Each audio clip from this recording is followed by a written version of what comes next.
Good afternoon. I want to thank everybody for joining us. Mediasenter of Ukraine, Ukrinform continues its operation. It's day 251 of the full-scale invasion of the Russian aggressor in our land. And now we will be talking about the situation in our sky. Coming up live is the spokesperson of the Ukrainian Armed Forces Air Force, Yuriy Ihnat. Good afternoon, Mr. Yuriy. Good afternoon, Mr. Yuriy. Today, air raid alert was in the whole region. In short, can you tell us about the situation and what are the consequences? Well, obviously, what we're seeing in the Telegram channels, that there are some explosions, some detonations, some strikes, and damage on the infrastructure. Now, it was informed, well, it was even previously informed that the air raid alert doesn't necessarily end up in with the damage or some destructions. The air raid alert is being announced in a majority of cases just to avoid the consequences of the strikes. And even the Tupolev 95, Tupolev 160 strategic aviation aircraft that showed up in the skies, they can inflict strikes while setting on their course, and in these cases the air raid alert is being announced within the whole territory of Ukraine. And if their missiles such as Kinzhal show up in the skies, the air raid alert is being announced too. And also, when we get information about use of the missiles of other types from Black Sea or even Caspian Sea, so this is the signal which you get when there is a launch of a missile from elsewhere.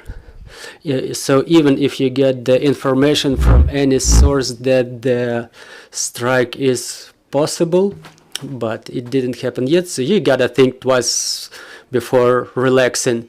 Yesterday, Russians inflicted a massive strike on us. According to your information, we had 55 missiles launched on us and only 4 Shahed. Why exactly so? Doesn't it tell us that they're running out of Shahed drones?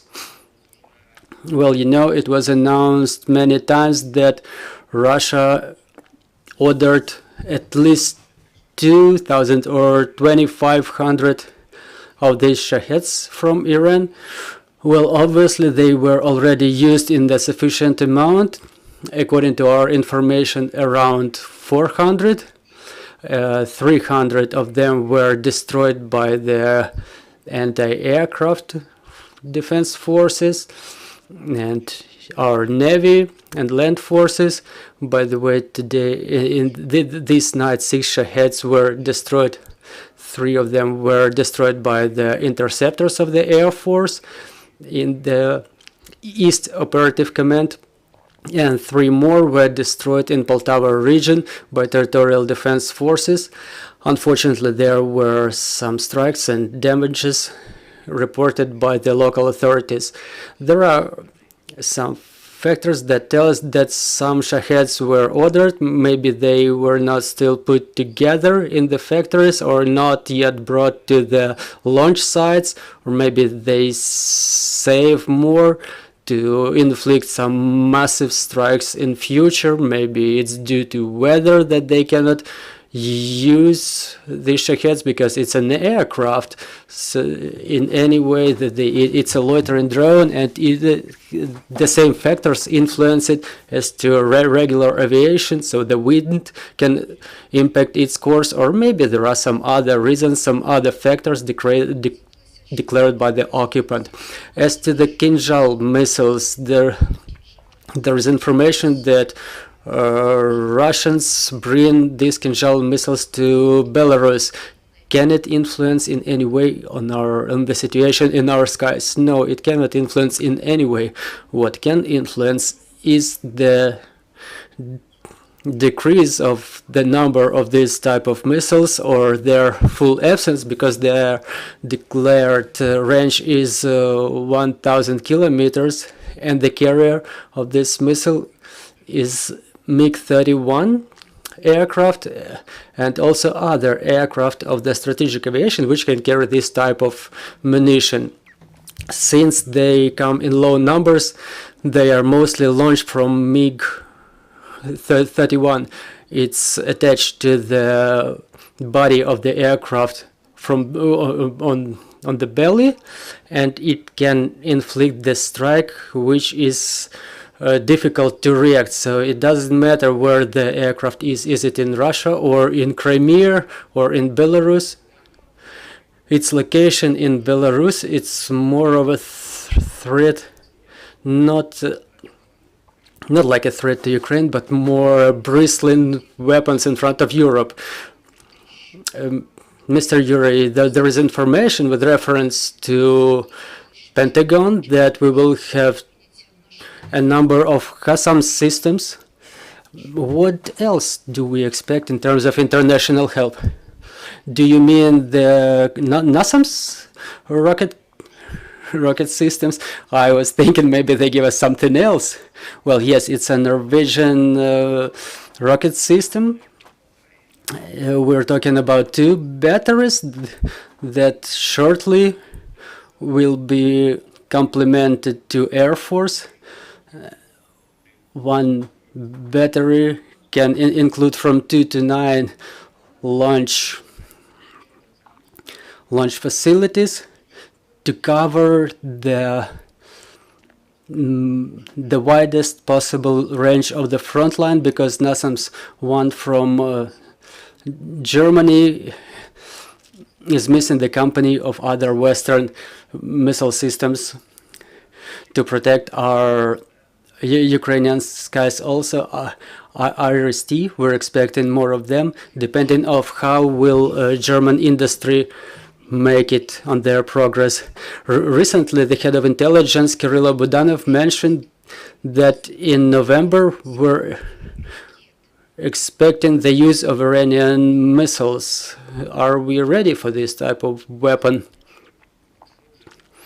Well, use or even the arrival of these missiles, we will use all the necessary steps, all the necessary measures to protect our skies from them, because the probability is great that they will be delivered to the north of Ukraine, from where they can be launched to threat to the whole of Ukraine.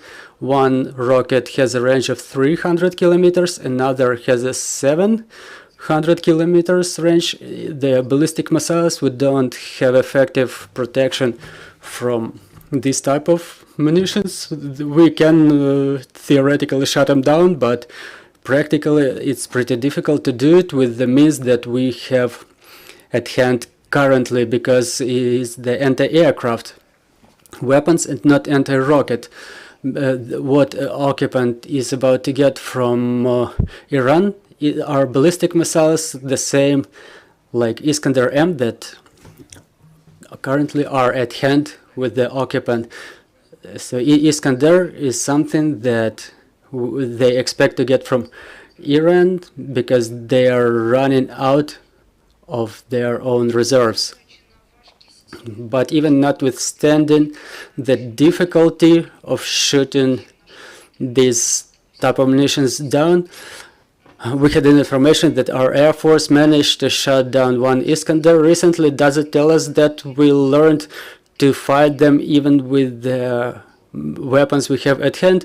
Well, it's not quite exactly. There are different types of Iskander.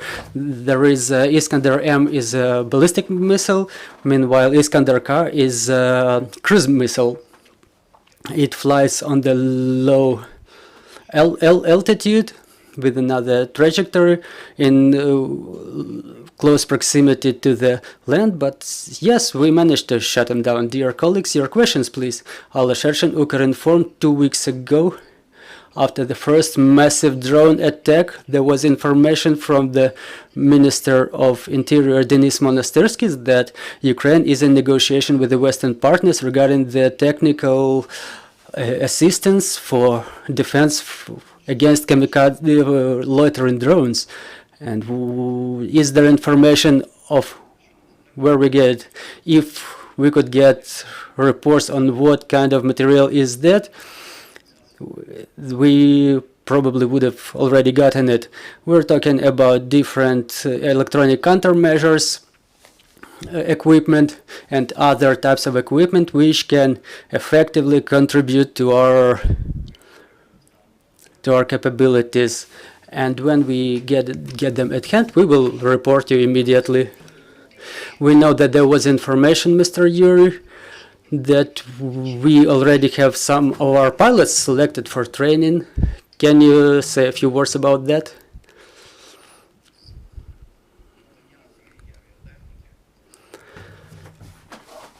That talks about transfer of aviation to Ukraine are in progress since the beginning of the war. So representatives of all of our Western partners of United States, they are in negotiations about the provision of different air platforms to Ukraine, which would help to protect Ukrainian skies and push the occupant from our land. One of conditions for such provision is selection of a number of pilots who could reinforce the Ukrainian skies, piloting the Western material. It's whether F-16 or F-15 aircraft. So now we've selected best of the best with their best training, who have combat experience, who have a lot of years in reserve until the expiration of their military service. I mean the young pilots. And so we can forecast something for future for these boys who will be able to become experienced aces, and the younger ones who come to the Air Force. So we've selected several dozens of pilots who are ready to go to training shortly. Dear colleagues, any more questions? No questions in the studio. Mr. Yuriy, thank you very much for finding time to join our air. I will remind you, we had Yuriy Ihnat, spokesperson of the Ukrainian Armed Forces Air Force. Thank you. And our next briefing is at 1300. We will have Andrei Nebutov join us, the head of National Police in Kyiv region, and we will talk about the situation in Kyiv regions. Bear with us.